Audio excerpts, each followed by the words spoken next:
Tu veux créer un business, partager ce que tu sais, te lancer sur les réseaux sociaux, écrire un livre, montrer qui tu es, mais très vite, tu te retrouves face à une question que tous les créateurs se posent.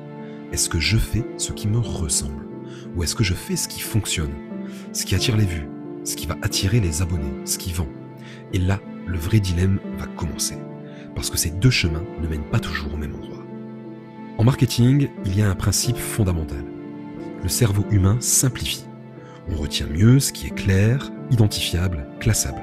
C'est pour ça que les comptes ou les business qui explosent vite sur les réseaux ont souvent un point commun, ils sont spécialisés. Ils répètent une promesse, ils s'adressent à une cible, ils deviennent, par exemple, le compte pour apprendre ChatGPT, la fille qui va booster ta confiance, le mec des pubs Amazon, ou encore le business qui te promet de gagner du temps. Et ça marche, parce que les algorithmes adorent ça. Plus tu es lisible, plus l'algorithme te comprend. Plus il te comprend, plus il te pousse. Ce qui est clair et limpide, et qui peut se résumer en une phrase, est par nature un produit marketing recommandable. Mais à force de chercher la lisibilité, on peut finir par s'appauvrir.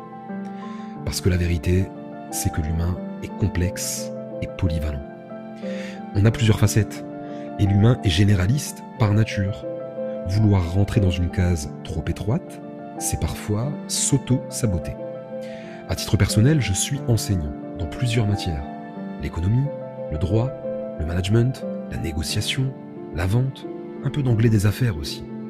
Je parle de business, de commerce, de négo, d'IA, d'économie ou de productivité. Je fais aussi des livres, du coaching, des vidéos. Bref, ça fait beaucoup pour un algo. Beaucoup trop. Et je me suis longtemps demandé laquelle de mes casquettes je dois mettre en avant. Mais aujourd'hui, je pense que ce n'est pas une faiblesse. C'est une richesse. Parce que c'est en testant plusieurs formats, plusieurs tons, plusieurs rôles, que j'ai vu ce qui fonctionnait vraiment. Pour moi et pour mon audience. Mais surtout, j'ai compris que chercher des vues à tout prix ne m'apporterait qu'un plaisir éphémère. Alors qu'être aligné sur mes valeurs et sur ce que j'aime me permettrait d'être dans une vision long terme. Quand tu crées un business ou du contenu juste pour performer, au début, ça marche. Mais très vite, tu risques de t'aliéner, de te perdre dans une machine à performer. Tu ne prends plus de plaisir, tu tournes en rond, tu crées pour faire du clic, mais tu ne vibres plus. Pire encore, tu vas fatiguer ton audience. À force de répéter la même chose, tu perds l'effet de surprise. Tu deviens une caricature de toi-même. Tu arrêtes un peu d'innover, tu tournes en rond. Et là vient le dilemme plaisir contre performance, et le danger de l'obsession qui guette.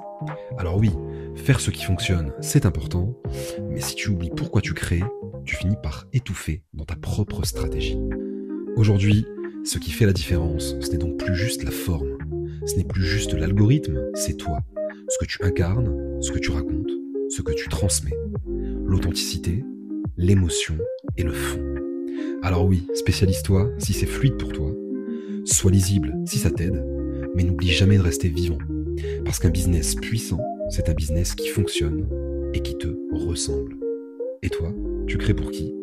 Abonne-toi si tu veux plus de vidéos comme celle-là.